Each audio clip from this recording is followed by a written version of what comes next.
Like, I don't know if you guys know this, but there's literally a floating island of garbage in the middle of the ocean right now.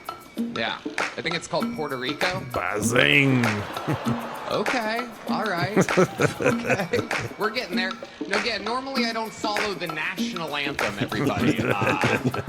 He's just a comedian. He was hired to open up this thing, tell some jokes. Clearly, they did not ask for approval of a script. Clearly. And if they did, he put in some new ones.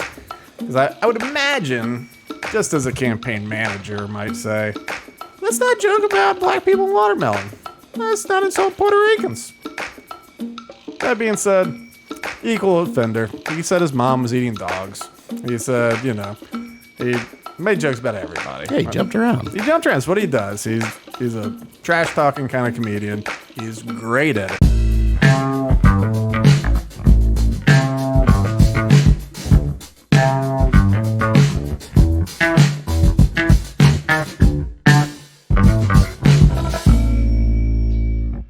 Welcome to Loaded Talk. I am your congressman, the third most popular candidate to ever be. I'm Frank, and along with me, as always, What's up, planet Earth? I'm Bean. Bean. I slowed it down this time after screwing it up last week. I could already feel my tongue getting tied. I was like, well, just hold your horses here. We don't have audio going through these ads that are playing, right? I don't. No. I don't know why that was playing either. That was weird. Okay. Well, if you heard audio over my intro for an ad, suck it up. We're not going back to fix it. I might go back and fix it. All right, so this has been an eventful weekend for Mr. Donald J. Trump. Starting on, he flew into Austin on Friday to do Joe Rogan's show, in which he sat there and spoke for 3 hours, which I didn't know what they were going to do, but I kind of figured it would be brief or something. Did you watch it? Not yet. I haven't had a chance. I was sitting there and Rachel was under the weather, so on Friday night, I saw a thing oh, it's out. I'm like, I'm not doing anything. I've never watched it on my television before, but I was like, hey, let's pull it up on the old television. It was Trump being Trump. I think what it shows probably more than anything is just that he is who he is. And whatever, when he's talking about these different things, he's got his little Trumpian ways. He'll have a bold statement, and sometimes he's like, yeah, I don't know. He goes, what do you think about that? He gets a little whisper, what do you think? You think about this? You think about this? I don't know. But he's just got his waves. I think when he was on Flagrant, he was more relaxed because Flagrant has a chilling with the boys kind of vibe, where it's more people sitting around on couches and stuff. So I think that showed more of the Trump personality that you've heard people talk about that know him, where they go, no, he's actually pretty relaxed, cracking jokes. He's a fun guy, very, very courteous, not a big ego, stuff like that. As much as one that puts his name in giant gold letters could not have a big ego. But it went, it was fine. They spoke back and forth. Rogan had some questions. Trump would answer. And even when he didn't answer something all the way necessarily, it didn't seem like a dodge as much as it seemed like, how you can say, well, you're married, you know this. You know how sometimes you say something and in your mind, you're very clear about what all the words mean and what that sentence means. But then someone hears it and then they have heard something totally different. You never meant it. You never even said it. But that is what it processed through those ears. So I think some of it was Rogan wanting to get to some point over here, and Trump, and Trump being this point over here. It's, in the same ballpark, in the same subject. But I think that was about as bad as it got as far as dodging goes. Rogan asked about aliens and JFK. He asked about, what it's like. And I think that was one of the ones where, and Rogan, he'd keep pushing sometimes. And if he was meandering, if he was doing his weave, he's like, hey, your weave's getting out of control. Let's bring it back. But But I thought, just overall, I think it was a good job of just like appearing to be authentic for 3 hours. It basically ended with him talking. I don't even remember what he was talking about, but Trump's just like, he's like, yeah, we gotta. It's like, and I gotta rally. Oh, what time is it? And he's like, I don't know. Jay, how long? Oh, we've been going for 3 hours. He's like, I got a rally tonight. So he basically was like, I think this thing was recorded in the afternoon, but he's like, oh yeah, I got a rally tonight. I need to protect the pipes, And so he kind of ended it, but it was a very, it's 3 hours. It was in kind of a natural way where all of a sudden it was just like, ooh, what time is it? Like, I've got to go. So that was on Friday night. And then come Sunday, he had sold out Madison Square Garden for a rally, which is interesting for a couple of reasons. One, it's a giant stadium, but it's in New York City, his, hometown, but also a blue stronghold. Traditionally speaking, in the, whatever this is, week before the election, you would not go to a state that you don't have a shot of winning and do a rally there. You'd go to, why not Pennsylvania? Why not Michigan? You can go to these different places. And they've been hammering all those states pretty good. I think it was about house seats more than anything. I think that's why he's been hitting some of these places up. Like, I think his ego, even though we said apparently he doesn't have a huge one. But anyway, but like still the competitor's ego, because that's the thing. When he's in his me versus you, it's gonna be me. But I think with that, I think part of him has this thing like, maybe we can take New York. Maybe we can take New York. It's like a lot of people don't like her. Like, maybe we can take New York. Probably not. But even if they made it at 10-point or a single digit, loss, that would be massive and would probably mean that Trump wins the popular vote. So he's doing that. But also there's candidates running for the House all over the place. It's every 2 years, so all over the place. So I think he's gotten to a point, because he's gotten criticism that a lot of times funds that go into Trump sort of PACs don't go anywhere else other than to Trump things. And so people criticize, like, hey, if you really support this candidate, you think that maybe you should toss some Skrilla that way, And he doesn't tend to do that. But with this, it seems like he might be comfortable enough with the way the numbers are to be like, all right, let's get some people going over here. They need some house seats. How about over here? And it's not money. Well, he's spending money to put it on, but it's not giving them money, but it is doing a rally, which, if you're whoever the hell from little tiny district nowhere and you put together a rally and you get 1,000 people, that's a huge success. 500 people, huge success. So if you can go to Madison Square Gardens where it's sold out, it's pretty good. Okay. And then, on the Rogan thing real quick. Have you seen much press about the Rogan interview? I just haven't really dove into it yet. Yeah. There was stuff like Trump cancels all of his events to go for the worst person in the world. It was Joe Rogan. It's apparently the worst person in the world. I could think of worse. What? In the entire world? Easily. But Joe Rogan. Remember that genocide he did? Yeah, right. Remember his murdering? But anyway, it's been very, as you would expect, because ever since Joe Rogan's become right wing, obviously they want to destroy him. Ever since COVID, especially, they want to destroy him, and they're not going to be able to. Last I saw, 39 million views on YouTube. Just for that episode. Apparently Elon Musk's hit like 67 million or something. But the thing is, we don't know Spotify's numbers. And I noticed this and I didn't really think about it. I guess I've gotten so used to the machine working as it does. But at some point, Rogan uploaded the episode to X, because when you went to YouTube to find it, it used to be, when it first came out, you search Rogan Trump, and there it is. And so then after a while, it kind of bumped down a little bit because for whatever reason, Rogan Trump should be the third, the actual interview's the third down. Now there's CNN talking about it. Well, like by maybe Sunday, by Sunday, I would search it and it's like scroll. Couldn't find it. So I just have to search for, I'm like, all right, powerful JRE. That's like the thing. Or I'd search for Joe Rogan Experience, click on the channel page, and then get to it from there. And like, I was kind of more in the zone of just like, all right, let's figure out the path to get there. Because really, I just wanted to see what the numbers were. But it didn't occur to me that's like, oh, look at this thing being suppressed. Like, the most relevant video, if I was a robot in charge of assigning relevancy based on what you look for and all that kind of, and what other people look for.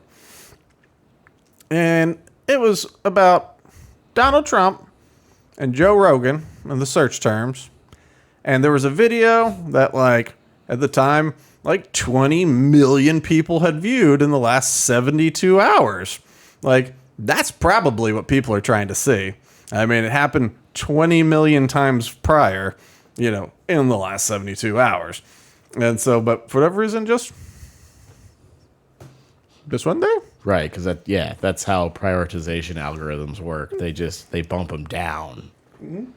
The more popular they are, the least they'll come up. Apparently. Yeah, it's like, that's not what people want. People seen it. But then I checked today, and sure enough, still, if you search like Rogan Trump, it's hard to find. If you type in Trump Rogan interview, I did get it to pop up. Now, one of the problems too is I was logged into Google while I was doing this, whereas like in well, I guess I was no matter what. Yeah, okay. But if I did Rogan Trump interview, it was like the third or fourth down. If you do Trump Joe Rogan Experience, it was showing up for that. So I think publicly stating that there was something weird going on with YouTube, and like I'm going to put my video on X now because of it. I think that caused some adjustments. And actually, I do want to see this one thing. So I was going to say Spotify doesn't release their numbers. But of course, it was very hidden with that. Yeah, which sucks because like they simultaneously released it on both Spotify and YouTube. And so, like when I'm at work, if I'm putting on a podcast and it's like Rogan, I got my little Spotify player up there. So most time, like other than like maybe this one time, I've pretty much only seen Rogan on Spotify, and so Spotify didn't have the numbers, but I was looking on their comments. They have like 15,000 comments, and when I clicked through other episodes just to see what was sort of normal, I saw like some would have 2,000, some would have like 300, so like not a lot of comments. This one, a good amount of comments. But let's see what it's getting on. So on X,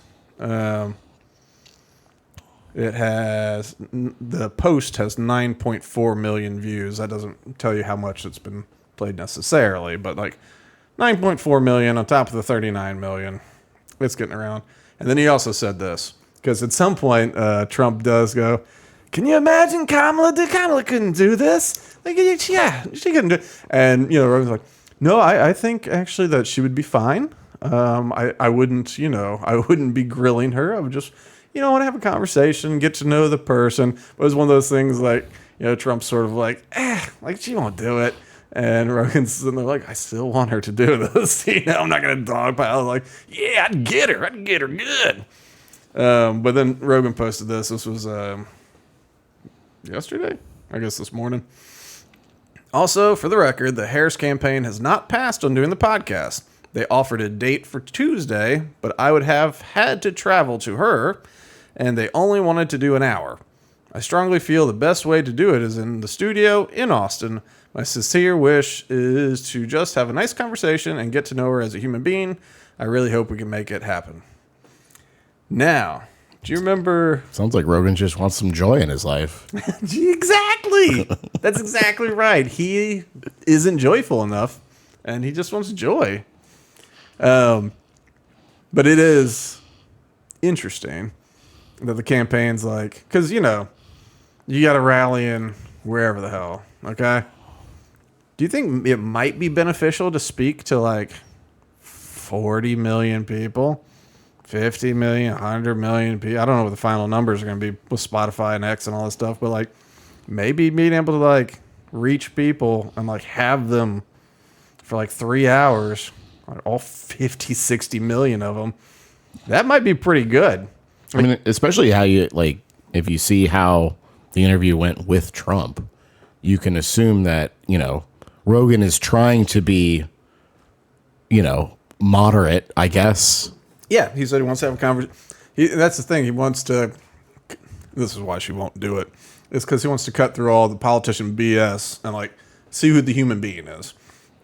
Trump. He wanted to know what it was like going from like everybody loves you to everyone hates you because you're president, and he had other questions like that.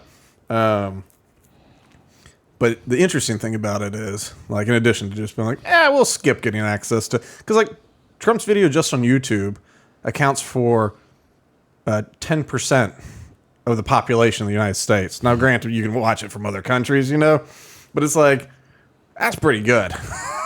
I mean, because like last election, what was it?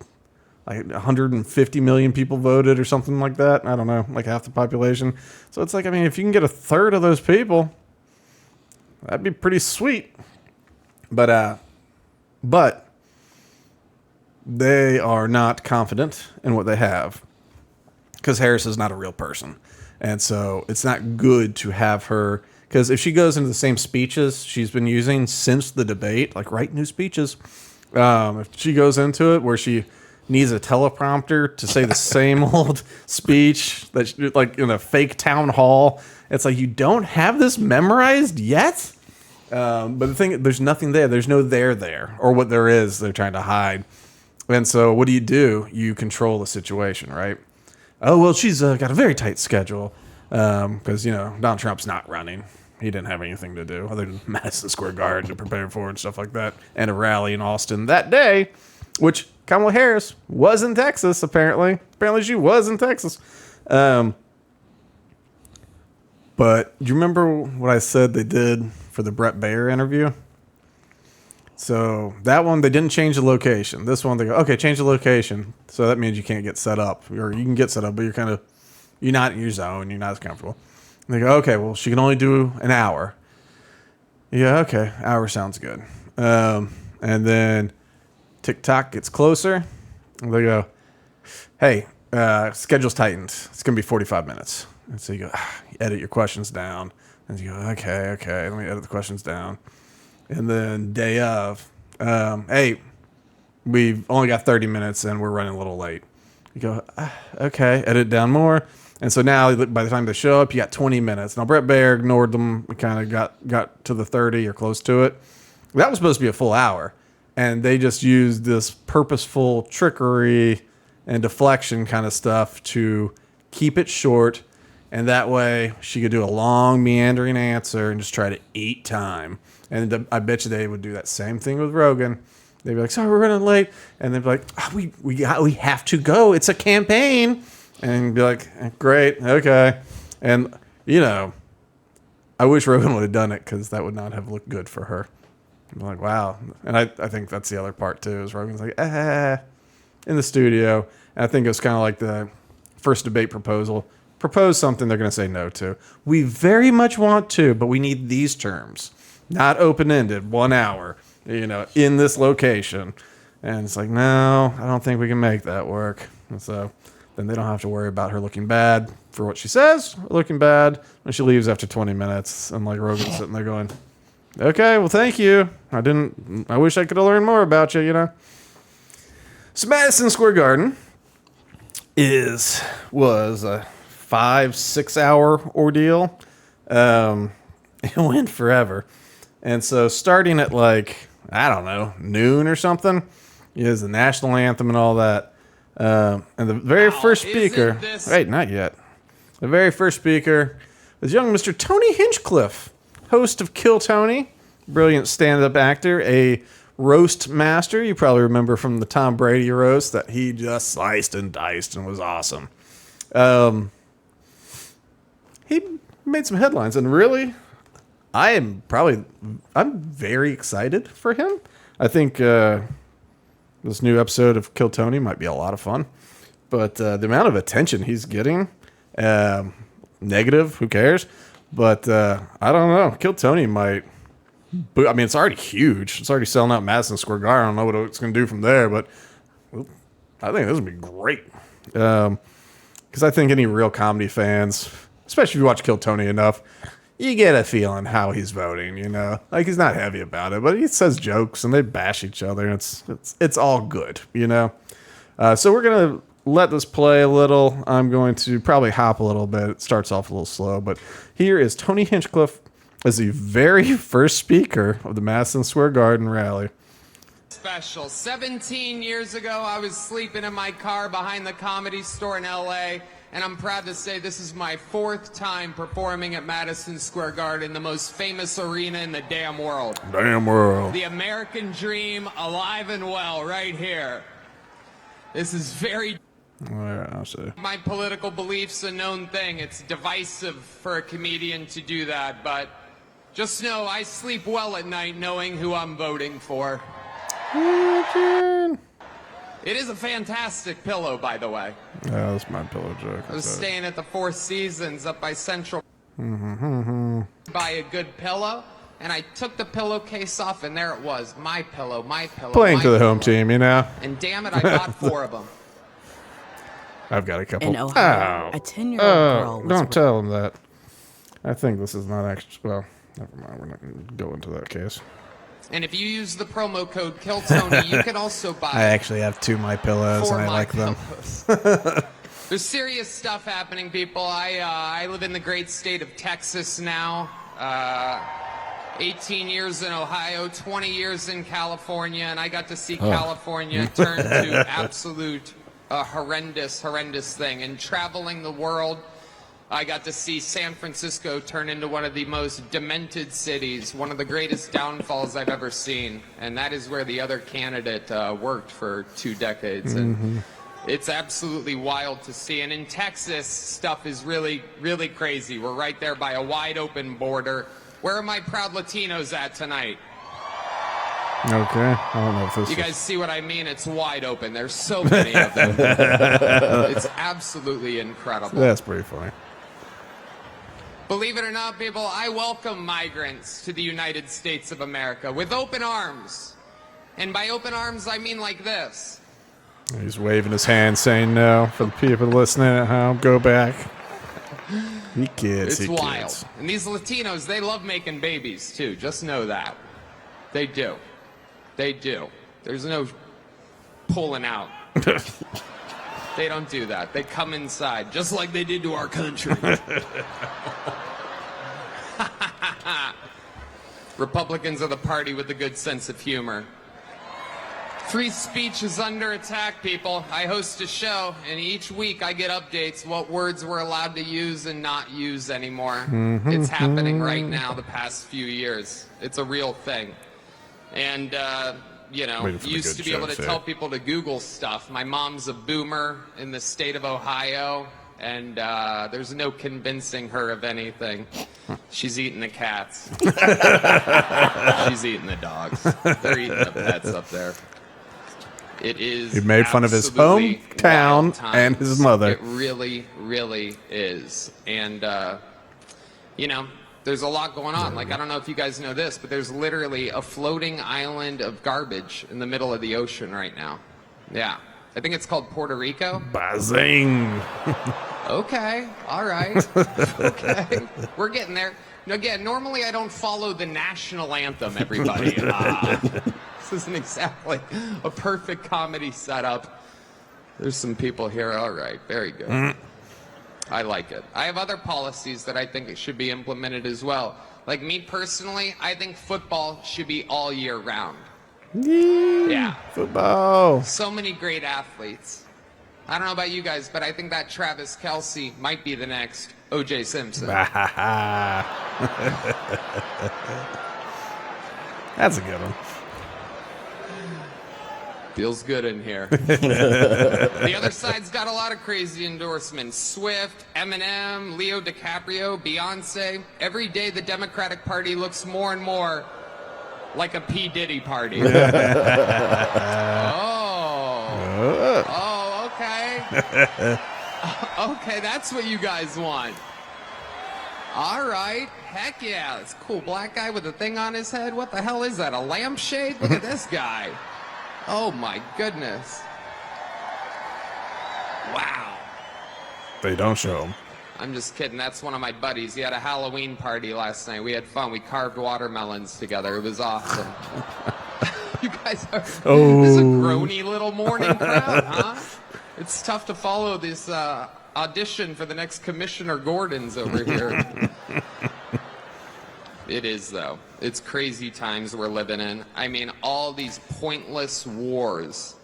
It is unbelievable. Real quick. So, yeah, I wanted to go through some of these jokes just so people get the full picture, you know, because there's just things getting highlighted. But another thing to keep into context, right? All these people, it was like first come, first serve. So people were waiting for hours to get in at some point. It's like, okay, we're full. So people have been standing around since the morning hours, coffee, all that. They came in, they got their seats, you know, however long it took. And then it's like, we're going to start with the national anthem. So this is like noon or, you know, something like noon, 1 o'clock, something like that. And it's not the best time for like a comedian, especially like a roast comedian, to go, because everybody's still waking up, and you know, like they're not in the be ridiculous kind of mood, you know, the watermelon joke, oh, Puerto Rican joke, oh, you know, and so like it's fine. They're not booing. I was like, oh, like didn't expect. Oh my goodness. So he's the mean one. What's happening right now? It is incredible. Ukraine versus Russia, Israel, it's like bad soccer games. Who even cares? What are we doing? Why is our money involved in these wars? Good question, Tony. Good question, Tony. When it comes to Israel and Palestine, we're all thinking the same thing. Settle your stuff already. Best out of 3. Best out of 3. Rock, paper, scissors. You know the Palestinians are going to throw rock every time. But you also know the Jews have a hard time throwing that paper. All right, we're having fun now. We're cooking. I was trying to remember. I was like, people were talking about it being anti-Semitic, and I was just like, Hillary Clinton said that this is a Nazi rally here today.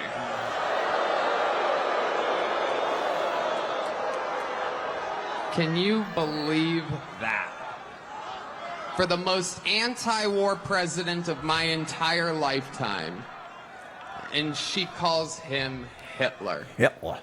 Let me remind you, Hillary, it was your husband who shot innocent people, or as he called them, interns. Boom! Talking about with his wiener. Yeah, Hillary, I bet you did not see that one coming. She did.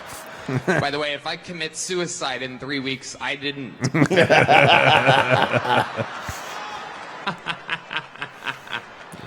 Let's see. Trying to remember. I mean, it's just obvious to me who the right candidate is. He took it right in the ear. Unbelievable. Republican. That's where you want it. Right there. Technically, he got shot in the head.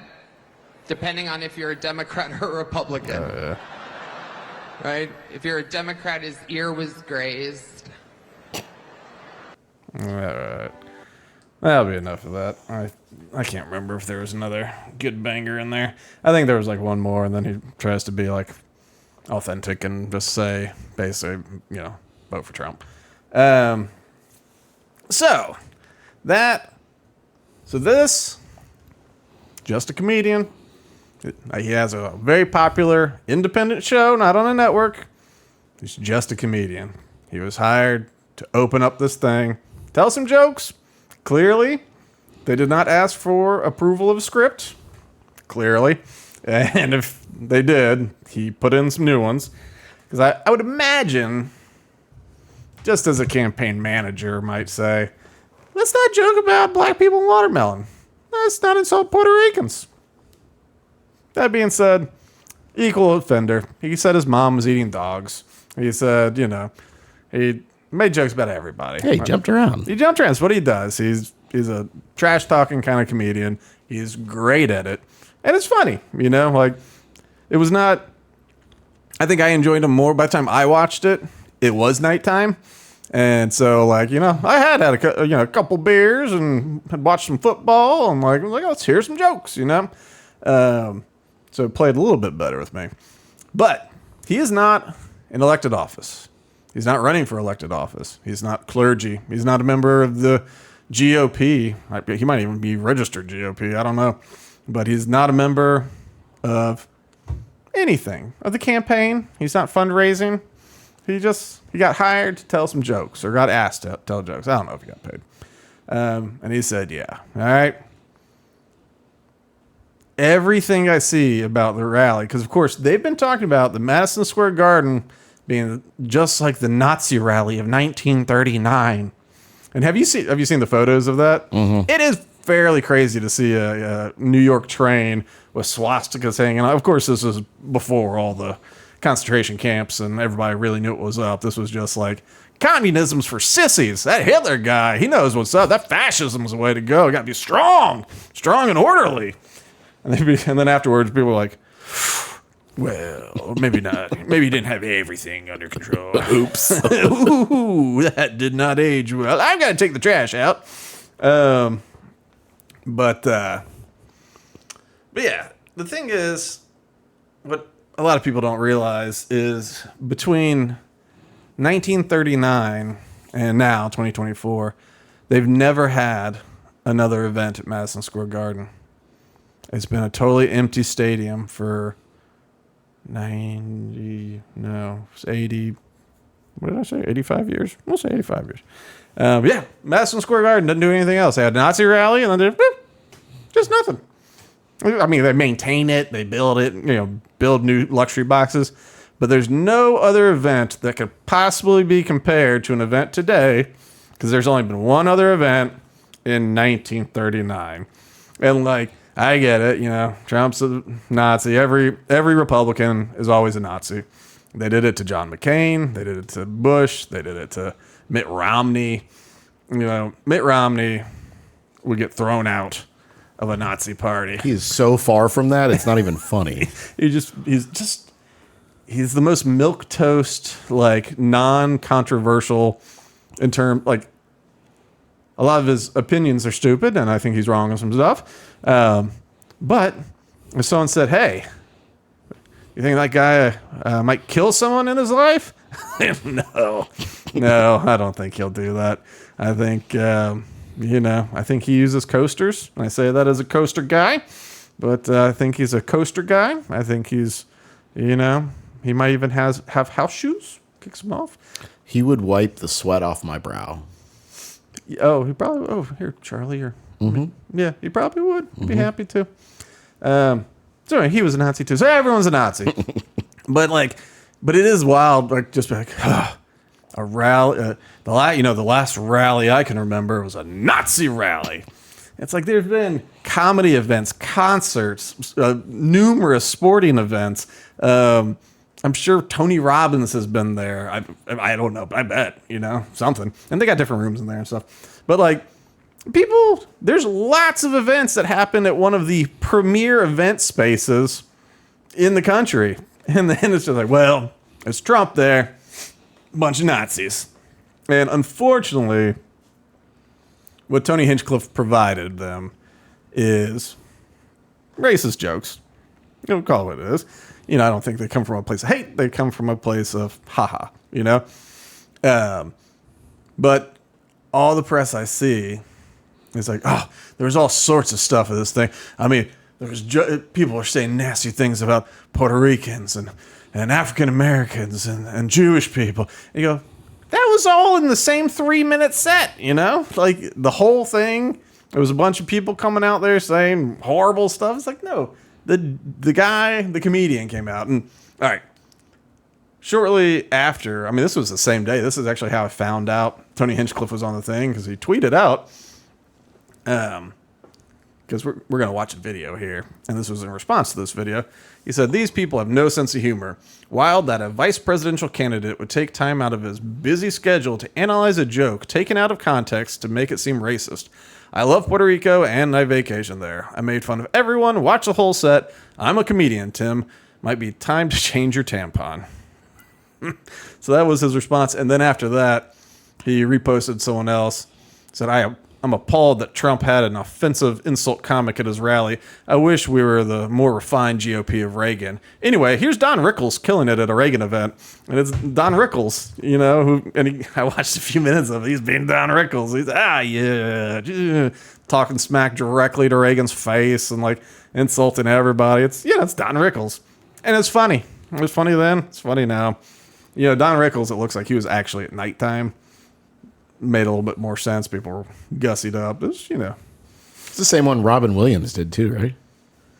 I don't know. Because he had a pretty good. He had Reagan like. Oh, did he? Like stir and laughing so hard. It could be. I wonder how many Reagan events there were. It could have been. I have no idea. But Don Rickles, insult comic. It's been done. All right, So this is AOC, a sitting congresswoman, and Tim Walz, who is running to be the vice president, current governor of Minnesota. Look at his little football hat. He posted this thing on Twitter, because he's a football coach. He said, just draw you up a little play, get you a little pick six in the end zone. It's like, you can't draw up a play for a pick six. That is an interception returned for a touchdown. That's not a play. On defense, you made a play on the ball, but you can't draw up a play for a pick six. That's just not I don't even think he knows football. It's just much like he knows football like he knows shooting guns, But here's these very busy people watching Tony Hinchcliffe. These are terrifying. Terrifying. Wild times. It really, really is. And Boom. there's a lot going on. I don't know if Let's you guys watch know their this, faces. there's literally a floating island of garbage in the middle of the ocean right now. What you think about that, I AOC? think it's called Puerto Rico. Okay. All right. Okay. We're getting there. No, Who is that jackwad? Who is that Actually, I jackwad? think that's Tony Hinchcliffe, which is super disappointing. I don't. He's a comedian. Super disappointing because I you don't like follow him. Trump, this This crew issue very with Puerto closely, Rico but- again. I saw it. This was when he went down after Helene, the horrific hurricane. People there, everybody coming together. We sent helicopters down from Minnesota and personnel. You know how you do this during this. And in the first hours, Trump complaining about the response. Does anybody remember how he responded to Maria in Puerto Rico? They brought paper It towels. was absolutely horrific. Down there insulting people, throwing it. Throwing it. How is that I insulting know people? that the folks around here today understand You that. say it's stupid, fine. People I in didn't Puerto insult Rico are anybody. citizens. They pay taxes and they serve in the military. kinda almost pay at a higher rate taxes. than anybody else. Yeah, it's like super upsetting. Obviously, Super it's super upsetting. upsetting to me. My family is from Puerto Rico. Really? I'm You haven't Puerto said that Rican, all the time. The thing Yes. that is so messed up that I wish more people understood is that the things that they do in Puerto Rico are a Right. testing ground for the policies and the horrors that they wish to and that they do unveil The horrors? in working class communities across the United States. Wait, And what? I need people to understand that when you What? have Puerto Rico's a Some policy a-hole testing site. For called horrors? Puerto Rico floating garbage, know that that's what they think about you. That is exactly- look. That's just what they think about you. It's what they think about anyone who makes less money than them. Oh, It's we're what they expanding think it. about the people who serve them food in a restaurant. Okay. It's what they think about the people who Is that implying who Puerto Ricans fold are their all clothes in a waiters? store And they do laundry? Like, Wow. You're dude, right. are you serious? The Like, are privilege you of being- serious? Yeah, the privilege of being on this campaign is traveling across the entire. Yeah, he's still going. He's talking about privilege. There are hundreds White of thousands privilege. of Puerto Ricans White in that privilege. state that need to send them a message on this. Need to send I want them Yes? to You like gotta vote. roll that. I want everyone in Philadelphia to see that clip. If Yes. you live in Philly, Pull it up on why don't Tony's you Twitter why don't you page. go and see Or that clip? Reading. Yes. If you across live this in country. Reading, Pennsylvania, which I was there a there, lot I of was in Puerto Reading Ricans in last Reading? week. If Yeah. you're in Reading, Great if you're in community. Philly, Super, yeah. look at that trash. Yeah. Like, what is trash? She's talking about Puerto Rico is again. people actually just thinking of other human beings that way. Are you actually for real? And the thing that gets me This is just that feels- this feels like it people goes on forever. Rely, their entire lives rely on working class people. If you have Oh, yeah. someone that's not there to Who made your jacket? harvest the crops that show up in your Tiny little grocery Chinese store, hands. in your Erewhon or your Whole Foods or What's an wherever it is that Erewhon? you go to eat, if you think lesser of working class Americans, of Caring people for who our are children. Is the Green New Deal Oh. framed in the background? Oh my goodness. I didn't notice that. That's wild. That is wild. The failed policy, the Green New Deal. Why is it framed? I don't know. Some fanboy made her some artwork. All right. So, first of all, I've started really noticing, especially these politicians, when they start talking for a while, I start looking at how much of their face doesn't move. Like, she's Botox. I mean, she was prepped for this. Yeah. And I don't know. It's okay for your face to move around. Like, it's okay to move your face. I know, whatever. It's fine. Whatever. I have a feeling at some point we're going to... Designed to flex. Yeah. I mean, yeah, exactly. Lemon face, lion face. But I have a feeling we're going to find out in a few decades that maybe prolonged injected botulism virus into your face has side effects that are not positive. No. This is a guess. I'm not a scientist. Kind of a reach. Yeah, I don't know. Botulism mainlined to your face. Maybe not a good thing. Anyway, she hasn't gone crazy yet. But, she looks fine. But anyway. So she goes, oh, I think that's Tony Hinchcliffe. That's disappointing. I don't really follow these guys. It's like, why is it disappointing? I feel like you do kind of follow them. I feel like maybe you watch Kill Tony. Or you've seen it. Or something. Or maybe your boyfriend watches it. And you go, boyfriend, oh, you should listen to this one. And she's like, oh, that sounds good. I'm glad you got a show you like. It's like, well, that's disappointing. I'm going to go have to talk to Seth about this. I don't know her boyfriend's name. I assume it's like Seth or Kalen or something. Yeah, And then quickly, so it's like, yeah, that's not cool. And they went from like, they said something mean about Puerto Ricans. They hate Puerto Ricans. And then also that means all working class people and also all servers and also people who fold laundry and also people who care for children. So I guess, I don't know if the implication is Puerto Ricans into Hispanics in general, and Hispanics in general have these jobs. Oh, these are Hispanic jobs. Right. There's no such thing as black jobs. Yeah, I don't know what because it's like, okay, to go from Puerto Rico to this, because there's not that many Puerto Ricans in the United States. They couldn't have all of the waiter jobs and the clothes folding job. I mean, outside of like Orlando, they got all the jobs. They got all of them. That's funny. The working at that gas station near like the Section 8 housing chunk of Orlando was a lot of fun because a lot of the people that moved there was like everybody I met in the store. It was a very Puerto Rican, Dominican kind of part of town. And but everybody in that store either had moved from, the islands to New York, like to the Bronx, and then the Bronx to Orlando, or they had gone directly to Orlando, but maybe were thinking about moving up to the Bronx. And it was everybody. Not everybody, but it was tons of people. Everyone was like, hey, where are you from? I was like, from Puerto Rico. He's like, I've been living in the Bronx for the last 15 years. I'm like, oh, okay. Or, something. But it was always like whatever city, but it was like Puerto Rico, Bronx, Orlando, or Dominican, But yeah, in that part of town, I guess you could argue that Puerto Ricans had all the jobs, but but outside of Orlando, It's kind of organic though. Like people flock together with people they're comfortable with. Oh yeah, it happens all the time. And when you have a high population of a certain ethnicity, then you have those people have lots of jobs because that's who's there. But I mean, that's how Milwaukee, the Germans, they just start going. Was it Dearborn, Michigan, with I forget, some Islamic nation. I forget which one.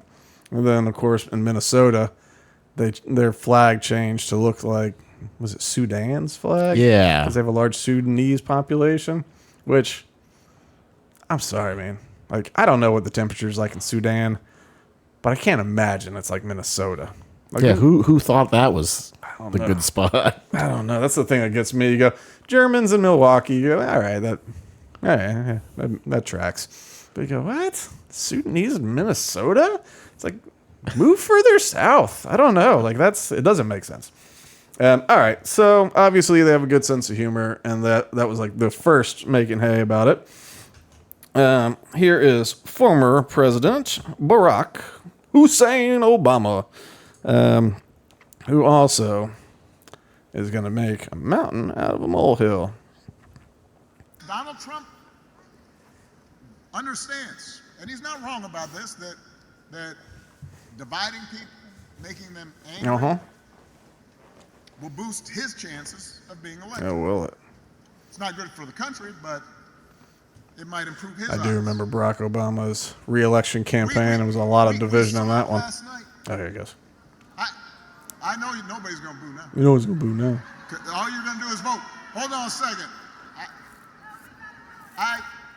He's such a stuttering mess. The man holds this big rally at Madison Square Garden. And Must be nice to not get shot in that ear, huh? we're The speakers. saying the most, we're trotting out and peddling the most Yes.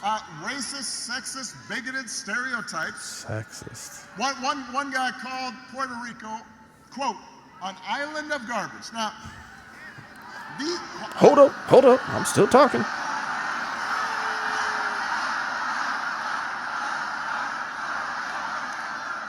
He's like, stop laughing at that.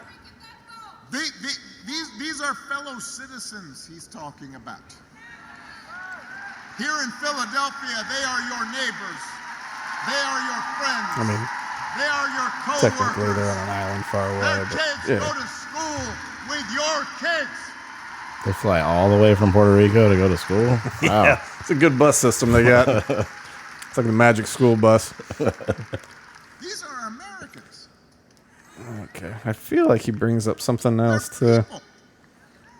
Maybe he just stutters along like this for a while. And that is the reason why this election should not be close. It should be Whatever. clear. That might have been it for him. But you see, he goes, oh, they had a rally. And one of the speakers, not a comedian, told a joke. One of the speakers said awful stuff called Puerto Ricans an island of garbage. And it's like, all right. I mean, when you take a joke and you take out all the funny parts, the setup, everything, and then you read it literally, a lot of them don't look good, because if if you don't have a comedy setting, which Hinchcliffe kind of walked in without a comedy setting, which was never fun. But there's jokes, there's a setup, there's all the good stuff. And instead you just read it back and be like, he said this. And it's like, yeah, as a joke. As a joke, as a setup, the floating island of garbage, like the Pacific garbage patch or whatever. And so, it felt like he was going that way. And then, whoops, he pulled the rug out, And, but here's the former president of the United States stuttering around. I mean, all that, he's doing the intellectual professor thing. No. Listen. No. Now, listen.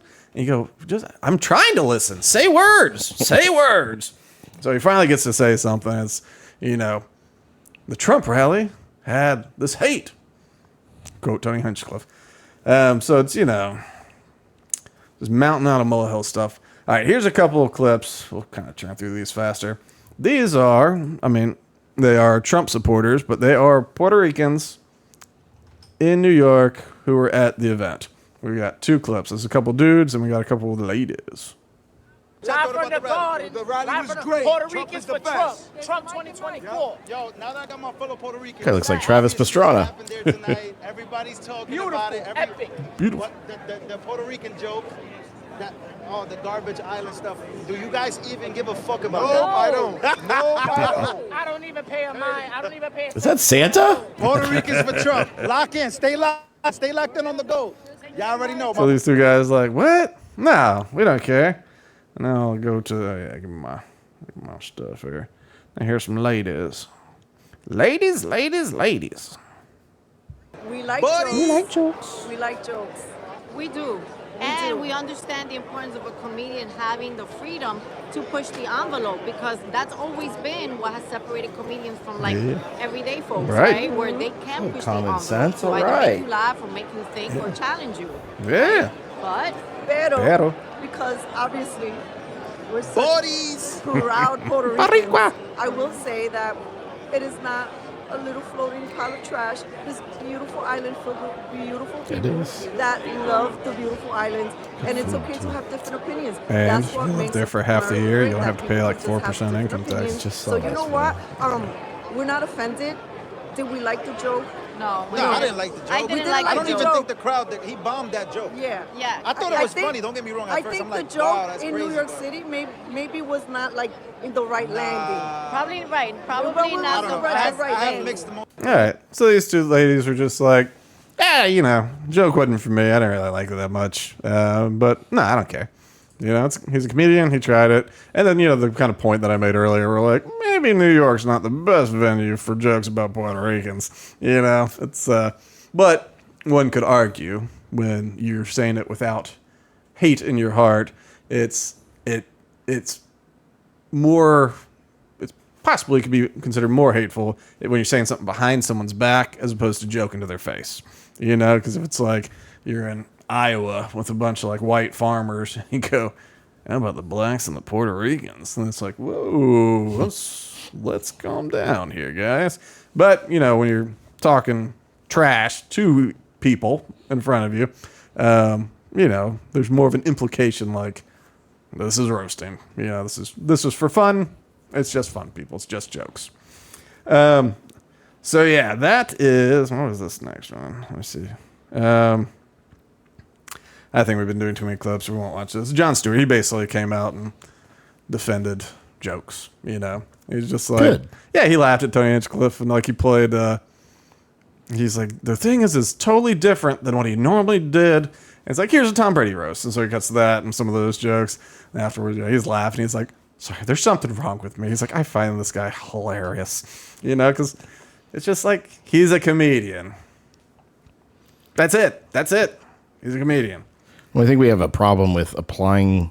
We've redefined the word racist. Yeah. And I think we need to undefine it again because. Yeah, we redefined it during the re-election campaign for Barack Obama. And like we were like, dividing makes him more popular. It's like your policy, like Obamacare was so deeply unpopular that you were losing House and Senate races. Like the Tea Party revolution thing was pushing, which was purely a thing based on tax policy and insurance policy, got transitioned into like, oh, this is something about racism. And it's like, nah, man, like they really want you to stick to the Constitution and not take over the healthcare industry. Like this is literally what they're talking. You can see it. They say it out loud, But because his numbers were sinking, his policies were not popular. That around that time is when they switched things. Insulting him is racism. It's not if you go, oh, he's a socialist. He's trying to do a socialist takeover a country. It's like that's just racism. That's code. We know the code. That's just dog. This is when we first started hearing dog whistle all the time. That's a racist dog whistle. And it's like, okay, like low taxes is a racist dog whistle. What? Yeah, it's like going to the gym is a far right thing. It's these things get redefined, but it's just amazing. Like the coverage is amazing. I mean, you can expect it. Everyone's going to be looking to make their points in the lead up to this election. We're getting close. But to see like news media and stuff jump on these same lines, like it was a love fest. Who was it? Oh, Andrea Mitchell, I think, and MSNBC or something. And so Trump had this thing at Mar-a-Lago. He's like, I've never seen anything like it. It was a love fest, like beginning to end, like so beautiful, just full of love. And so she's like, actually, it was not a love fest if you happen to be Hispanic or African American or Jewish or a woman. And so it's like, oh, okay. Like in that, it was like troubling, disturbing. Or a cat. Or a cat. Yeah. Yeah. But no, it's just one of those things. I know all these people like sit there with their serious faces because they mean it. It's like, nah, man.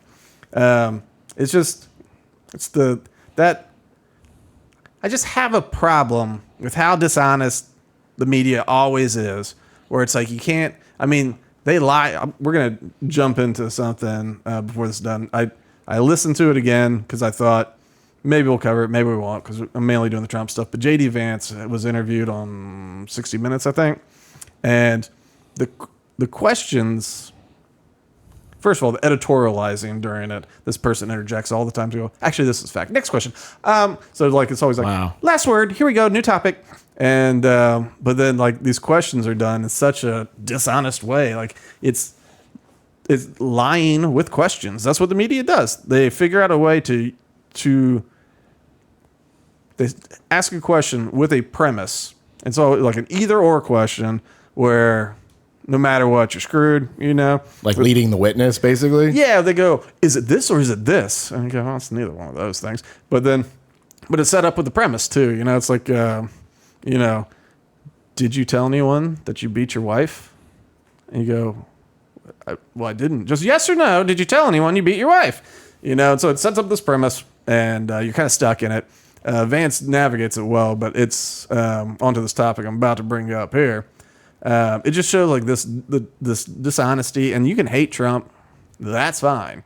I feel like there should at least be equal coverage, and it shouldn't just be Fox News and Newsmax and whoever that say, Trump's great, and everyone else says, I mean, at least don't pretend to be neutral, you know?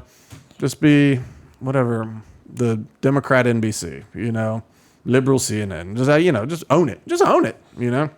So there's a little study here. 1 week before Election Day, a new analysis from Media Research Center finds that broadcast evening news coverage of the 2024 presidential race has been the most lopsided in history. So since July, ABC, CBS, NBC have treated Democratic Vice President Kamala Harris to 78% positive coverage, while the same networks have pummeled former Republican President Donald Trump with 85% negative. So that's far greater than 2016 and also greater than 2020. So it's like the spread. I mean, 78% of the things they say about Kamala Harris are positive, and 85% of the things they say about Trump are negative. And this is the news. And this is on, you know, the over-the-air channels, too, that everybody can get. You know, it's gross. And, like, this isn't election interference, of course. This is just reporting. But, like, no one, like, this is, I mean, they're pulling out all the stops because Kamala sucks. Everyone knows she sucks. And I think that's why they're having to kick it up this time. Because, like, she can't stand on her own. Biden had I was the vice president for a very popular president for 2 terms. I'm back to normal. Like, it's been so chaotic. Don't you want just a calm back to normal? And so even though he seemed like he had some mental issues and all that kind of stuff, you know, with COVID going on, people were locked down anyway. It didn't seem weird to kind of be out of the limelight a little bit, you know. And he was just doing folksy Joe Biden. And so, you know, there was bias, of course, but they didn't need to go full speed on it like now. All right, let's jump. I just wonder about the 15% positive that they're talking about Trump.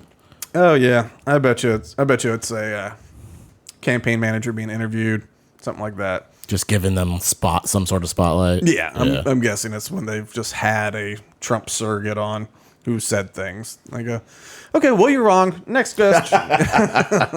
Of course, you are wrong. And maybe a Nazi. Perhaps you are a Nazi. All right. Do you care? Probably not. Yeah, that's a good point. So just like, as a Jewish dude, when they throw all this Nazi stuff out, like willy-nilly, does it have any more weight of ridiculousness, like just based on, you know, being Jewish, or is it just kind of just like, stupid? It's more ridiculous in the I don't get it sense. Like, it doesn't make sense to me. Yeah, and I don't know. Did y'all have any like great relatives anywhere that were over there? I mean, I'm assuming so because my grandfather immigrated through Ellis Island, I believe. Oh, okay, so it's possible. Yeah, I believe yes. Okay. Or great grandfather. Can't remember which one. Yeah, so it's possible, but nobody direct enough that it's like was told. I mean, not to my knowledge. Right. Yeah. Sure. Yeah. Gotcha. Some people have like, well, I grew up listening to my grandmother's stories of this or whatever. But it's just one of these weird things. Like when they throw out Nazi all the time. At this point, of course, it's just an eye roll thing. You hear it so often, but you do like wonder because I guess at the Madison Square Garden there was a Holocaust survivor that was there. And you just do wonder where it's like you're. Especially as a survivor, someone that, grew up with a relative who survived or something like that, where you go like, what is that? I mean, are you reducing the Nazis down to something so silly where it's just a right-wing political party and like the Republicans in America, they're not that far right. But it's like, is that, so what the Nazis did and what Trump did are pretty much in the same league? Is that what we're talking about? Because that seems to kind of diminish what the Nazis did, So I don't know. It's one of those things like when it's always about the Jews, and it's just like I think the other side of my family, like my mom's side, who's from Spain and Portugal, ended up in Venezuela because of the war. So like it doesn't just affect Jews. Yeah. I mean, was that when Franco was there? Is that timeline off? When Franco was ruling Spain? I don't remember.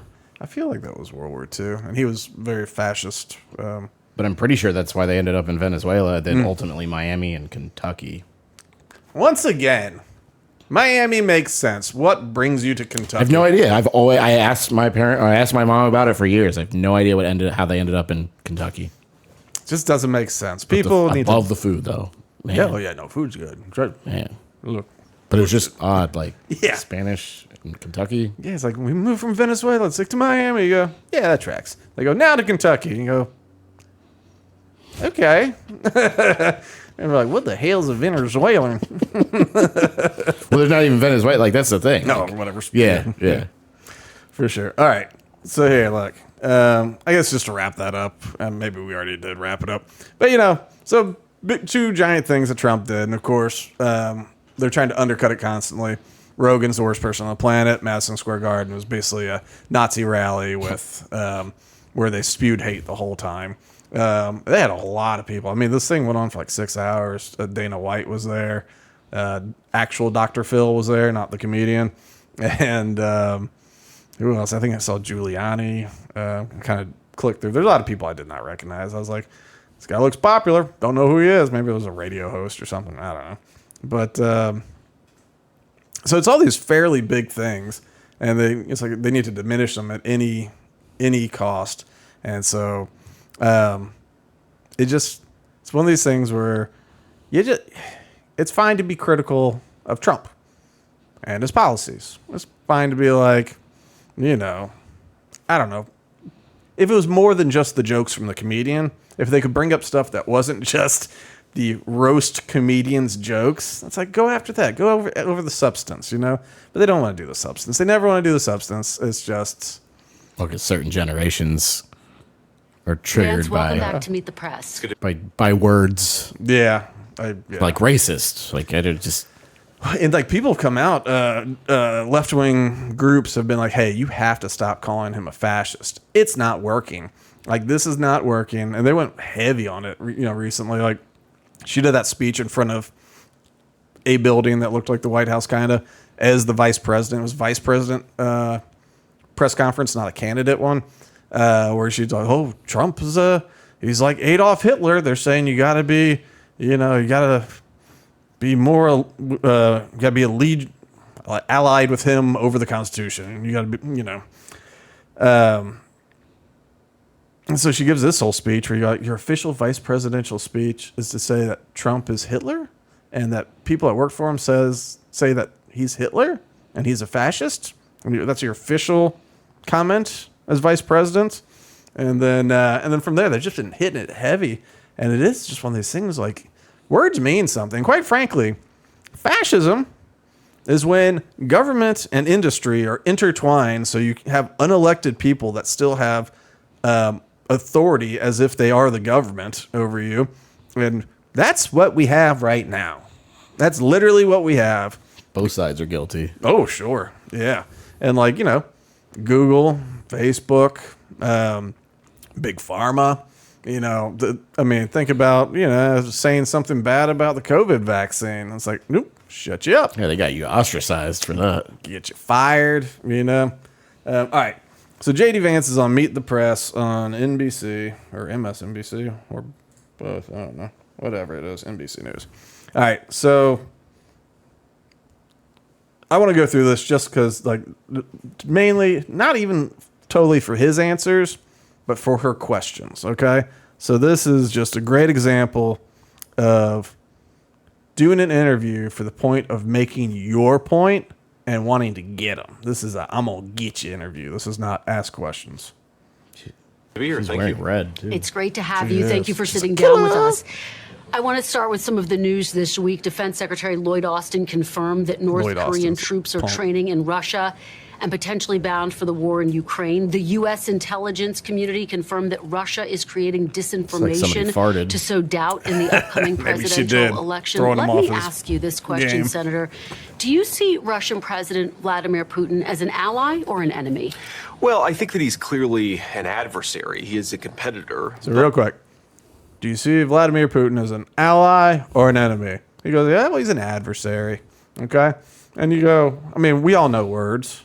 We know what that means. You go, it's like, hey, someone you're up against, but not someone you're going to shoot if you see him, But I think that we also have to be smart about diplomacy, too. Just because we don't like somebody doesn't mean that we can't occasionally engage in conversations with them. And I think it's important, if we're ever going to end the war in Ukraine, fundamentally at some level, we're going to have to engage in some sort of negotiation between Ukraine, between Russia, between our NATO allies in Europe. And that's just a necessary part. Doesn't mean we have to like it, by the way. It doesn't mean we condone the Russian invasion of... Yeah, right.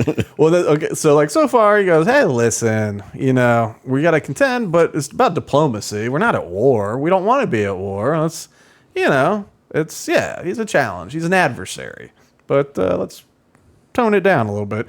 And you go for someone trying to be vice president, commander in chief, there's you. It's like, yeah, that's kind of what I want to hear. It's like, hey, let's tone it down a little bit. Of Ukraine, but I think that sometimes you do have to engage in diplomacy, even so with course, and maybe especially with your adversaries. That's a good answer. I think the bigger problem, Kristen, if we step back for a little bit, of course, we're on the cusp, obviously, of a presidential election where I want the American people to select my running mate as the next president. Whether it's the cost of groceries, whether it's the southern border, and importantly, whether it's the chaos all over the world, I think really the theme of this election is that Kamala Harris broke things in the world, in the country, and Donald Trump will fix it. And if we get back to his steady leadership, it's not just going to mean lower grocery prices at home. It's also going to mean a much more stable and peaceful world. When you say that he's an adversary, just to get back to the question, you're not willing to go so far as to call him an enemy. Well, we're not at a war with him, and I don't want to be in a war with Vladimir Putin's Russia. I think that we should try to pursue avenues of peace. I'd also call China certainly a competitor, but we're not in a war with China either. I do think, though, that China constitutes the biggest threat that we have for the United States of America, and I think that we have to be serious about it. But I think we have to be careful about the language that we use in international diplomacy. We can recognize, obviously, that we have adversarial interests with Russia. We can condemn Russia's invasion of Ukraine, and I have, and of course the president has, but we also need to engage in some smart diplomacy if we're ever going to get out of the mess that Kamala Harris has left us in and get back to a posture of peace. And of course, Donald Trump was president for 4 years while Russia was essentially invading Crimea. Why didn't he kick him out when he had the chance? He had 4 years. Oh, I think that's a misunderstanding of the history, Chris. I look at that much differently. Well, First of all, we had Russian. That was very polite. Oh, that seems to be a misunderstanding of history. But they were fighting. It's like, is he enemy or ally? What she wants is either just keeps. Yeah, it's like she wants me to. He's an enemy. And it's like, oh, okay, well, Donald Trump, your running mate says he's an enemy. You say he's not. And either that or he goes, No, he's not an enemy.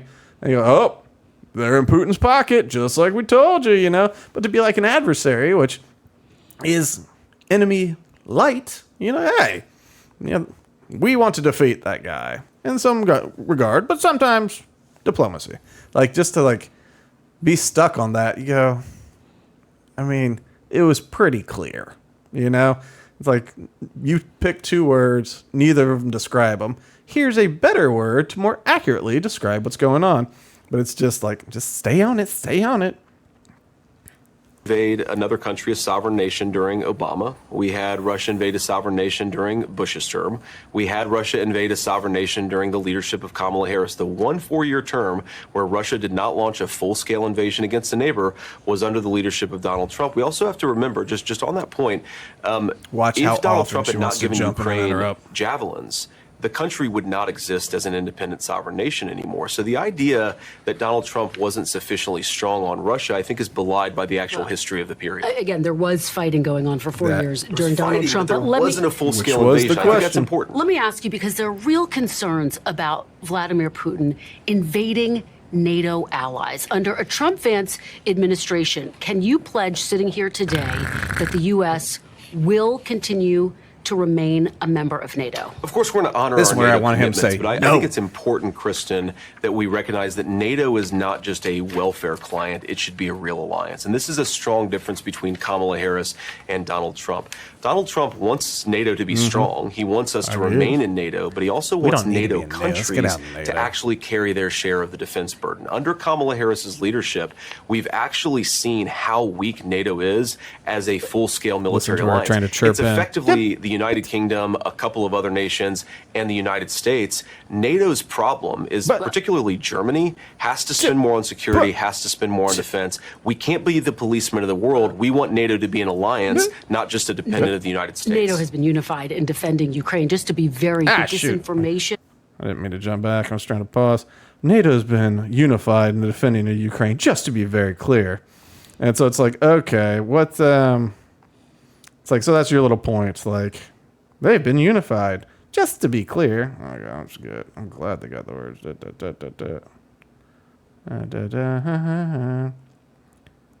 we go. It should be, okay, well, for a client. But, that was her first, like, kind of fact check type thing. Like, to be clear, this is reality, and what you're saying is not reality. Like, what's the point of these interviews if this is how they're all going to be? Yeah, exactly. What's the point? It's like, it's for you to make, it's like, this is so I can tell you that you're wrong. And everyone will trust me because I'm the person on Meet the Press. So you talk, and I go, well, you're wrong, actually, and I'm right. So you either agree I'm right or you're a liar. Just a yes? We would stay in NATO, Kristen, but this is important. You're right. So you would stay in NATO? Some of the countries have done a lot, but actually some of the countries relative to GDP have done very little in Ukraine, and that's important. And this, again, we're talking to the American people, of course, and I think a very significant difference between Kamala Harris and Donald Trump is Kamala Harris would like to use our tax dollars and our troops to subsidize Europeans not taking care of their own security. Donald Trump wants Europe to step up big time to become a real ally of the United States and not just a dependent. Senator, let's move on, because you talked about the threat from China. So this week we learned that China was behind a broad hacking campaign targeting the phones of both presidential campaigns, highlighting the threat that China poses to this country. They do that a little bit. Donald Trump recently called his domestic political opponents, quote, the enemy from within, and said they are more dangerous than Russia and China. Do you believe that people like Adam Schiff and Nancy Pelosi are more dangerous than Russia and China? Well, I think what Donald Trump said is that those folks pose a greater threat to United States' peace and security because America is strong enough to stand up to any foreign adversary. Do you agree with him? They pose a larger threat to the United States than Russia and China? What he said, and I do agree with this, what he said is that the biggest threat we have in our country, it's not a foreign adversary because we can handle these guys.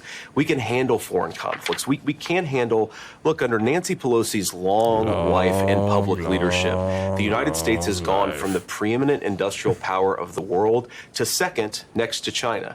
that fundamentally belongs on Nancy Pelosi's shoulders. And if we're going to I'm have up a more 9%. prosperous Thanks, country, Nance. we've got to recognize Are ya? our own leadership is why we lost our industrial base to China. Our own leadership is failing to lead this country into Wrap it peace up, and Joe, prosperity. And of course, Kamala Harris, look, when I look at the biggest threats to America, Kristen, I think the fact that people can't afford groceries, the fact that we can't meet our recruitment goals in the military, the fact that Americans have a wide open southern border, that's a way bigger threat than any foreign threat. And yes, it's caused by broken leadership. And yet, Senators, you know, inflation is coming down. Let me Yeah, ask you how about about- some of what we've heard Prices here. are coming down. As you know, inflation is coming down. Like these little things she just slides in there. It's just, and of course you know that you're lying. Next, Right. because you hear that and you're like, oh my, and you go, like you just said, inflation going down means prices are still going up. Unless it's deflation, prices are going up. And if you go, they're no longer going up at 16%, they're going up at like 9%, you go, well, that sucks. You know, it's better than 16, but 9. You go, no, we've dropped it down to 4. It's like, well, yeah, year to year, 4 on top of the 9, on top of the 8, on top of, you know, it's just like, we had lots, it's added up. Like, surely it has to slow down at some point. It can't possibly go on forever. Well, I guess it can. Where's my Zimbabwe money? Get it to me. Reserve Bank. This is a $20 trillion bill. That's right. Rich. So I guess, yeah, sometimes inflation can keep going. All right, let's see. percent higher, Kristen, than it was when Donald Trump She's scary. left the Oval Office. Let me Do tell you. Americans? Let and I me think ask. this Senator, is an let me important tell you. ask Let me about tell you. some of Let me what ask we've heard you. in the US feel this week. like inflation is a solved problem, then maybe they should vote for Kamala Harris. If you feel like the price of groceries, if you feel like the price of housing is too high, if you feel like inflation is not over, then Donald Trump is your man. Right. There's no doubt folks believe that groceries are too high. Just making the point that inflation are has too high, come I down. agree with those Let me folks. ask you about some of what we've Inflation heard here has in come the down. U.S. this week. Donald Trump's longest-serving chief of staff, General John Kelly, said Donald Trump is a fascist. He echoed comments made by the chairman of the Joint Chiefs of Staff, General Mark Milley, who It's also embarrassing called to be him a general fascist. calling him a When two fascist. four-star generals who worked so closely with Donald Trump call him a fascist, why shouldn't voters believe them, Senator? Well, I think that Mark Milley and John Kelly are both disgruntled former employees, and very many of the things that they accuse Donald Trump of, people who were in the I'm room impressed with his at the management time of some of this. those comments He's- were made. he's very They have good at said this. explicitly Donald Trump didn't say the things that he was accused of. And look, And you Donald can Trump pick was already apart president the for 4 accuracy years. or If whatever, he whatever was says, what he John Kelly navigates said these he things was, very well. then why did Donald Trump deliver peace and prosperity? He didn't arrest his political opponents, as Kamala Harris just watch and this. her Department of Justice have in fact done. Hold He on, there's didn't no do evidence the of that. There's no evidence of accusations that, Senator, that that the Kamala Harris Department has of arrested Justice their has not been political going after opponents. political opponents. The Senator, Department, there's no evidence the of current that. Department of Justice, under the leadership of Kamala Harris and Joe Biden, has absolutely been going after the political opponents of the. Can you even believe? There's no evidence of that. And he's like, what? It's like, there's no evidence that that's happened. He's like, that the current Department of Justice hasn't been going after political opponents? It's like, no, there's absolutely no evidence of that. And it's just like, Every day there's evidence. yeah, it's like, January 6th trials are still going on, And she's about to make a stupid point about it being charged by the state. But it's just like, January 6th, that's 100% about political opponents. It's trying to shame through the criminal justice system. It's to hamper the lives of people that support Donald Trump so that people go, I don't think it's worth supporting Donald Trump because they're going to come after me. It's to scare the movement, And I am not the type of guy that, I didn't go to January 6th. I probably, I wouldn't go to January 6th. I'm not going to go to, some Trump rally where he's once whatever. But the fact of the matter is these people are getting jobbed. They are they sat there having Capitol Police assault them. I would say attempted murder when you're shooting hard objects through people's face. They sat there peacefully and patriotically for a while. But after a little while of getting shot in the face, getting grenades, smoke grenades thrown at you, that when it hits you, it doesn't feel nice, and then eventually, people like that old lady we were talking about last week, guys like pulling her by a scarf and everything. The guy's like, get your hands off my wife. Like, at some point that bubbles up or boils over, especially when you don't have enough Capitol Police there to begin with, and you refuse the National Guard twice, and when the radio lines are empty when people are calling for backup. It's just like there's a lot of stuff that happened there. But to these people, especially the ones where they get them for parading, it's like, oh, parading. And they held them in jail and custody until their trial for like 3 misdemeanors. And it's like, they've already been in jail for like 2 years or however many years while you're waiting to try them on misdemeanors. It's like, they're not a flight risk. They're 60 years old. They lived in the same house for the last 30 years. They enjoy telling their children how less of a house they got for their money than they got. They're happy. They go, hey, we've lived in this house for 30 years. Look at the price per square foot we got on this was amazing. Like, you're not getting enough. And you go, yes, y'all bought up on the property, you boomers, and you're holding it and driving up the property. That's what makes them domestic terrorists, Charlie. The Patriot Act. That's the problem. Can we just not blindly renew it every time? That would be nice. All right, let's wrap. Let's go. Current Democratic Party. I think that's a disgrace, but it's happening. There's no evidence that the DOJ is going after their political opponents. Donald Trump was indicted by federal grand juries. Let me ask you, though, you said that they're disgruntled employees. Trump praised both Kelly and Milley. Indicted by federal grand juries. It's like, all right, and whose jurisdiction is that under for that case, for that trial? Would it be under the Department of Justice? I guess the point is, they're not doing it because he's a political opponent. They're doing it because it's the right thing. Like, okay, cool. January 6th, too. A bunch of elderly people In fact, he parading. said Kelly was, quote, one of the best people I've ever worked with. In addition to those two, Trump's national security advisors, 2 defense secretaries, even his vice president, all say he's unfit to be president. Watch how she really Why should hangs the on this American one, people too. hire Donald Trump when the people who worked most closely with him say that he's unfit to serve? The people who worked most closely with him, most of them are supporting this ticket. You mentioned one person, 2 people, a disgruntled ex-employee, Kristen, who Donald Trump fired. He said something nice about him, and then he fired him, and now that person's attacking Donald Trump. But I think this is important because I think the American media has to be honest. Why is it, Kristen, that John Kelly doesn't like Donald Trump? It's not about personality. It's about policy. And I think the American people have the right to know that Donald Trump rejected the John Kelly, the Mark Milley consensus that America should be the policeman of the world. And because these folks hate him. If Donald Trump wanted to start a nuclear war with Russia, I guarantee you that John Kelly and Liz Cheney would be at the front of the line endorsing him. But I think the media misses something really important. This disagreement is not about personalities. This disagreement is because John Kelly didn't like the peace through strength policy of Donald Trump. I do, and I think the American people. He was the longest-serving chief of staff, and Donald Trump says like, he only hires the best people. Wait, real quick. Because our time is very. He was the longest-running chief of staff, and Donald Trump says he only hires the best people. So, and then moves on. It's like, was that supposed to be a zing? Yeah, that's like, because she's like, but he said it. But Donald Trump said nice things about him. And he's like, yeah, listen, same thing. Like, who cares? Who cares? And then she's just like, but yeah, he said he only hires the best people. So there's that. And you go, all right, well, he didn't. Like, what do you want? He hired him, didn't like him, he fired him. Which art piece? Are you talking about the white thing? Yes. Yeah, it's a weird vase. It looks like a certain symbol. It looks like what? It looks like a certain symbol, but... Oh, does it? Yeah. Symbol for what? I don't want to get into it. No. Do we got the pedophile government? Satanism, maybe. Yeah, is it? Maybe. It looks like... Well, I haven't studied my satanic symbolism, but I have seen those. That's like a vase. I think that's a vase. I think they should have put flowers in it.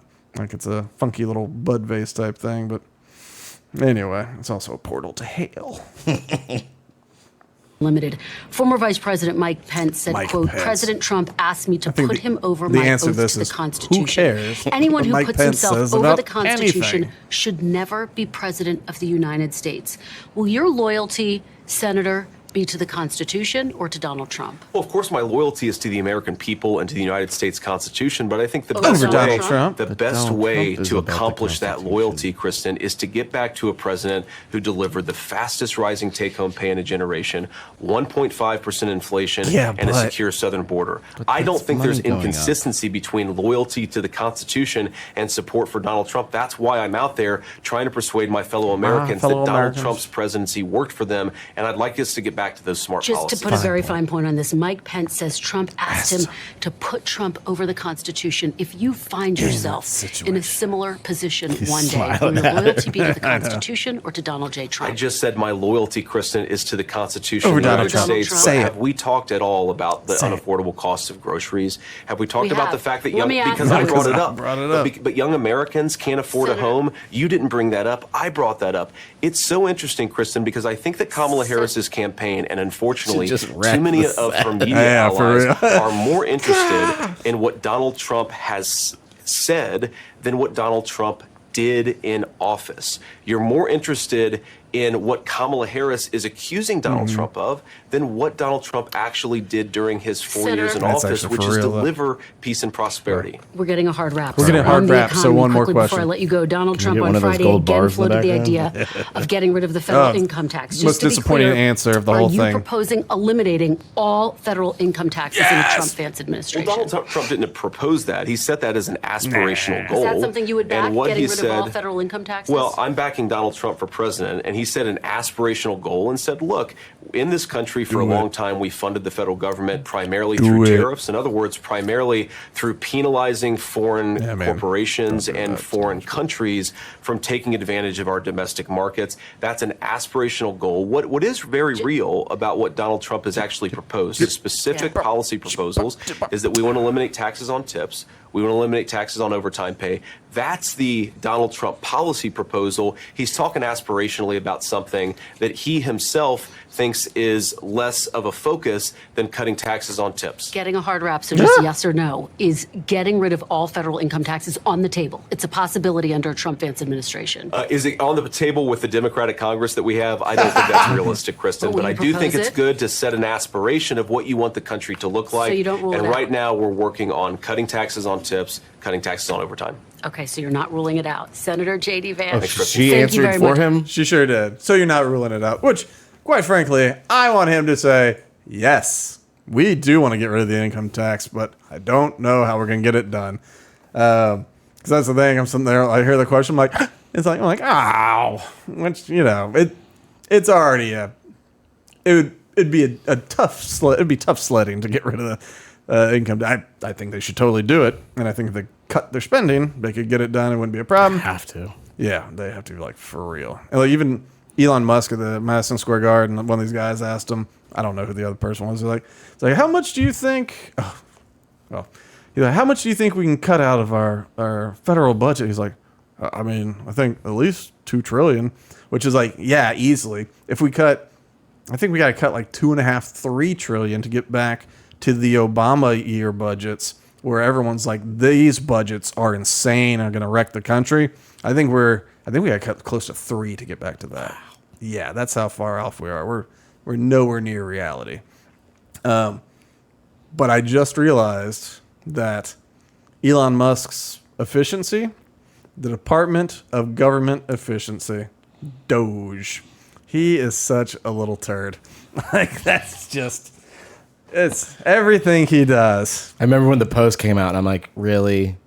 I never thought about that. I think I saw it in writing for the first time. I was just like, oh, my goodness. So, yeah, that's what's been going on. Like, polls, kind of where they've been this whole time. Trump, well, I guess they've gotten a little bit better for Trump over the last couple months or whatever. Largely Trump plus 1-ish, in most swing states. Michigan right now is back to being Kamala plus, or Wisconsin, not Michigan. Wisconsin. It was Kamala plus half a point or whatever, And so it's still it's in a very good position if you're Donald Trump on that ticket. And the news media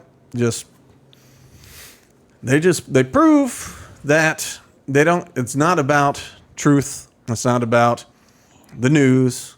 It is about an agenda, and they are part of the team that is going to deliver that agenda. It's the Democratic. There is no difference between the Democratic Party and majority of the news media.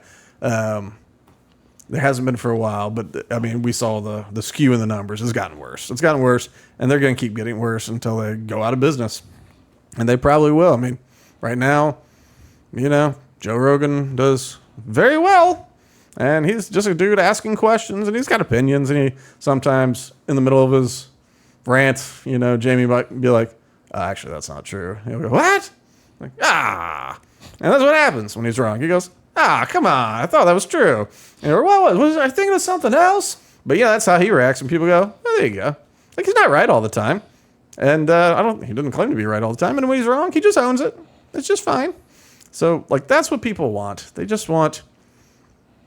You can have your opinions and have an opinion show. Left wing likes their opinion show. Right wing likes their opinion show.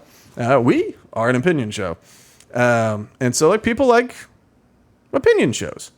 And it's fine to have those. But don't pretend it's the news. And as long as you keep doing that, you are an enemy of the people. All right, follow us on all the things. Share with your friends. Tell people to follow and click things and YouTubes and Rumbles and all the things. All right, what do you got until next week there, Chuckles?